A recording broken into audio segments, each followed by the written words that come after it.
This is The Wire for 2300 Zulu, December 29th, 2025. Precedence is routine. Information cutoff is 2200. Bottom line up front.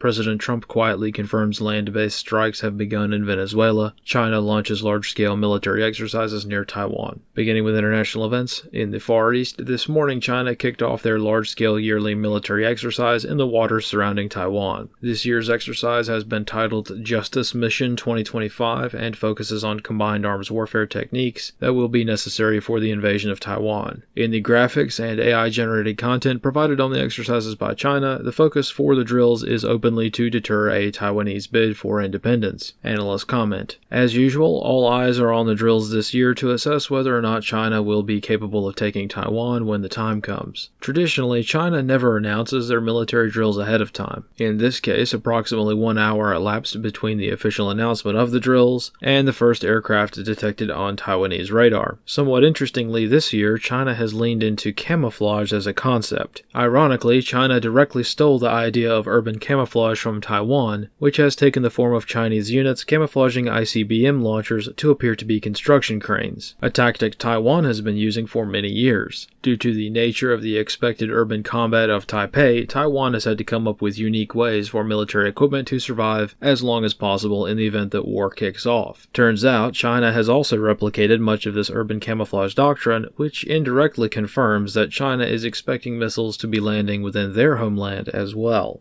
Analyst comments for this wire. This afternoon, President Trump received Prime Minister Netanyahu at his Mar-a-Lago residence to conduct talks on the Middle East and various other topics. While this visit was quite standard, as these visits have become fairly regular over the past year, several very important items of note took place during the reception. As Prime Minister Netanyahu was welcomed, a brief press conference was called, as is common for dignitary visits. As journalists were present asking questions, the topic of conversation turned to Venezuela. During this off-the-cuff press briefing, President Trump casually stated that the United States had conducted at least one land-based strike within Venezuela. President Trump stated that an implementation area was struck, which he described as being a dock area where boats were being loaded with drugs. This leaves more questions than answers, and when pressed by journalists about this rather important conflict, President Trump stated that he did not want to comment on the matter any further. As this short 30-second clip is all we have to go on, there's not much that can be discerned at present. However, it's almost certain that ground strikes have already quietly started throughout the region. Throughout this short presser, various other topics came up as well.